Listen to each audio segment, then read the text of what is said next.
ಕೆಲವೇ ನಿಮಿಷದಲ್ಲಿ ಜೆಡಿಎಸ್ ಬಿಡದಿ ಯುದ್ಧ ಶುರುವಾಗಲಿದೆ.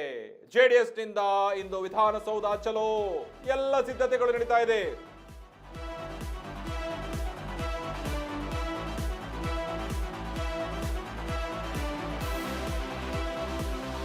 ಜೆಡಿಎಸ್ ನಿಂದ ಇಂದು ವಿಧಾನಸೌಧ ಚಲೋ ಶುರುವಾಗಿದೆ. ಫ್ರೀಡಂ ಪಾರ್ಕ್ ನಲ್ಲಿ ಜೆಡಿಎಸ್ ಪ್ರೊಟೆಸ್ಟ್ ಆರಂಭವಾಗಿರುವಂತದ್ದು 10:30ಕ್ಕೆ ಇನ್ನೇನು ಕೆಲವೇ ನಿಮಿಷದಲ್ಲಿ ಶುರುವಾಗುವಂತದ್ದು. ಈಗ ಫ್ರೀಡಂ ಪಾರ್ಕ್ ನಿಂದ ನಿಖಿಲ್ ಕುಮಾರಸ್ವಾಮಿ ಅವರ ನೇತೃತ್ವದಲ್ಲಿ ಬಿಡದಿ ಟೌನ್ಶಿಪ್ ವಿರೋಧಿಸಿ ಸರ್ಕಾರದ ವಿರುದ್ಧ ಸಮರವನ್ನ ಸಾಕ್ತಾ ಇದ್ದಾರೆ. ಕೇಂದ್ರ ಸಚಿವ ಎಚ್.ಡಿ. ಕುಮಾರಸ್ವಾಮಿ ಕೂಡ ಹಾಗೂ ದೇವೇಗೌಡರ ನೇತೃತ್ವದಲ್ಲಿ ಪ್ರತಿಭಟನೆಗೆ ಪಾಲ್ಗೊಳ್ಳುವಂತಹ ಸಾಧ್ಯತೆ ಇದೆ.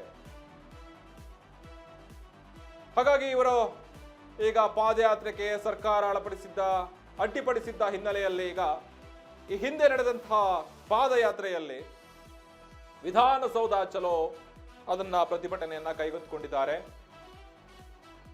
ಹಾಗಾಗಿ ಈಗ ಪ್ರತಿಭಟನೆ ಬಳಿಕ ವಿಧಾನಸೌಧಕ್ಕೆ ಮುತ್ತಿಗೆ ಹಾಕಲು ಜೆಡಿಎಸ್ ಸಾವಿರಾರು ಕಾರ್ಯಕರ್ತರು ಕೂಡ ಈಗ ಬಿಡದಿ ರೈತರು ಸೇರಿದಂತೆ ಫ್ರೀಡಂ ಪಾರ್ಕ್ ನಲ್ಲಿ ಪ್ರತಿಭಟನೆ ಕೈಗೊಂಡಿದ್ದಾರೆ. ಅಲ್ಲಿಂದ ಶುರುವಾಗುತ್ತೆ ವಿಧಾನಸೌಧ ಮುತ್ತಿಗೆ ಆಗುವಂತಹ ಕೆಲಸವಾಗುತ್ತೆ. ನಿಖಿಲ್ ಕುಮಾರಸ್ವಾಮಿ ಏನು 9-10 ದಿನಗಳ ಹಿಂದೆ ಈ ರೀತಿಯಾದ ಪಾದಯಾತ್ರೆ ಮಾಡಿದಾಗ ಅಲ್ಲಿ 2 ದಿನಕ್ಕೆ ಮುಗಿದೋಗಿತ್ತದು. ಆದ್ರೆ ಇನ್ನೇನು ಈಗ ಫ್ರೀಡಂ ಪಾರ್ಕ್ ನಲ್ಲಿ ಕೆಲವೇ ಕ್ಷಣದಲ್ಲಿ ಪ್ರೊಟೆಸ್ಟ್ ಶುರುವಾಗೋದ್ರಿಂದಾಗಿ ಹೆಚ್ಚಿನ ಸಂಖ್ಯೆಯಲ್ಲಿ ಈಗ ಕಾರ್ಯಕರ್ತರೆಲ್ಲರೂ ಭಾಗಿಯಾಗಿ ಟ್ರಾಫಿಕ್ ಜಾಮ್ ಆಗದಲೇ ಇರೋ ರೀತಿ ಈಗ ಟ್ರಾಫಿಕ್ ಗಳನ್ನ ಡೈವರ್ಷನ್ ಮಾಡಿ ಈ ಒಂದು ಪ್ರತಿಭಟನೆಯನ್ನು ನಡೆಸುವಂತದ್ದು. ನಿಖಿಲ್ ಕುಮಾರಸ್ವಾಮಿ ನೇತೃತ್ವದ ಈ ಪ್ರತಿಭಟನೆಗೆ ದೇವೇಗೌಡರು, ಎಚ್.ಡಿ. ಕುಮಾರಸ್ವಾಮಿ, ಕೇಂದ್ರ ಸಚಿವರಾದಂತಹ ಎಚ್.ಡಿ. ಕುಮಾರಸ್ವಾಮಿ ಅವರು ಕೂಡ ಭಾಗಿಯಾಗುವಂತದ್ದು ಸಾಧ್ಯತೆ ಇದೆ. ಇನ್ನೇನು ಕೆಲವೇ ಕ್ಷಣದಲ್ಲಿ ಫ್ರೀಡಂ ಪಾರ್ಕ್ ನಲ್ಲಿ ಪ್ರತಿಭಟನಾಕಾರರು ಹಾಗೂ ಅವರು ರೈತರು ಕೂಡ ಈ ಒಂದು ಪ್ರತಿಭಟನೆಯಲ್ಲಿ ಭಾಗಿಯಾಗ್ತಾ ಇದ್ದಾರೆ.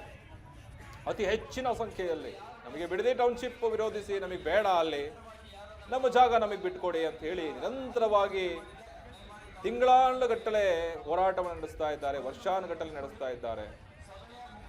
ಅದರಲ್ಲಿ ಈಗ ಮುನ್ನೆಲೆಗೆ ಬಂದಂತಹ ಬಿಡದಿ ಟೌನ್ಶಿಪ್ ಡಿ.ಕೆ. ಶಿವಕುಮಾರ್ ಮುಂದಾಳತ್ವದಲ್ಲಿ ಈಗ ಬಿಡದಿ ಟೌನ್ಶಿಪ್ ಅನ್ನು ಕೈಗೆತ್ತಿಕೊಂಡಿದ್ದಾರೆ. ಅದನ್ನು ವಿರೋಧಿಸಿ ಈಗ ವಿಪಕ್ಷ ನಾಯಕರು ಆಗಿರ್ಬೋದು, ಜೆಡಿಎಸ್ ಅವರು ಈಗ ಪಾದಯಾತ್ರೆಯನ್ನು ನಡೆಸಿದರು. ಆ ಪಾದಯಾತ್ರೆಯಲ್ಲಿ 3 ದಿನಗಳ ಪಾದಯಾತ್ರೆ ವಿಧಾನಸೌಧಕ್ಕೆ ಮುತ್ತಿಗೆ ಹಾಕಬೇಕು ಅಂತ ಹೇಳಿ ಚಲೋವನ್ನು ನೀಡಿದ್ರು. ಆದರೆ ಅದು 3 ದಿನ ಸತತವಾಗಿ ಮಾಡದೆ ಇರೋದಕ್ಕೆ ಕಾರಣ ಅಂದ್ರೆ ಅಲ್ಲಿ ಪೊಲೀಸರು ತಡೆದ್ರು, ಬೆಂಗಳೂರು ಒಳಗಡೆ ಪ್ರವೇಶವಿಲ್ಲ ಅಂತ ಹೇಳಿ. ಹಾಗಾಗಿ 2 ದಿನಕ್ಕೆ ಮುಗಿದಿರುವಂತಹ ಪಾದಯಾತ್ರೆ ಈಗ ಅದನ್ನ ಇನ್ನೂ ಹೆಚ್ಚು ಸರ್ಕಾರಕ್ಕೆ ಮನದಟ್ಟಾಗಬೇಕು. ಎಲ್ಲ ವಿಚಾರಗಳು ನಮಗೆ ಬಿಡದಿ ಬೇಡ ಅಂತ, ಯಾಕಂದ್ರೆ ಕೈ ಬಿಟ್ರೆ ಅಕ್ವೈರ್ ಮಾಡ್ಕೊಂತಾರೆ, ಅವರು ಏನೇನು ಬೇಕು IT ಸಿಟಿ ಎಲ್ಲ ಮಾಡ್ಕೊಂಡ್ಬಿಡ್ತಾರೆ ಅಂತ ಹೇಳಿ ರೈತರು ತಮ್ಮ ಪಣ ತೊಟ್ಟಿದ್ದಾರೆ. ರೈತರಾಗಿರ್ಬೋದು, ಜೆಡಿಎಸ್ ಮುಖಂಡರುಗಳಾಗಿರ್ಬೋದು. ಈಗ ವಿಧಾನಸೌಧ ಮುತ್ತಿಗೆ ಹಾಕೋಕೆ ಪೂರ್ವ ಸಿದ್ಧತೆಗಳನ್ನ ನಡೆಸಿದ್ದಾರೆ. ಫ್ರೀಡಂ ಪಾರ್ಕ್ ಇಂದ ಈ ಹೋರಾಟ ಶುರುವಾಗುವಂಥದ್ದು. ಬಿಡದಿ ಟೌನ್ಶಿಪ್ ವಿರೋಧಿಸಿ ಈಗ ಬೆಳಗ್ಗಿನಿಂದಲೂ ಕೂಡ ಸಂಜೆಯವರೆಗೆ ಈ ಹೋರಾಟ ನಡೆಯುವಂಥದ್ದು ಸಾಧ್ಯತೆ ಕಾಣಿಸ್ತಾ ಇದೆ. ಹಾಗಾಗಿ ನೋಡಬೇಕು ಯಾವ ರೀತಿ ಅಪ್ಡೇಟ್ಸ್ಗಳಾಗ್ತಾ ಹೋಗುತ್ತೆ.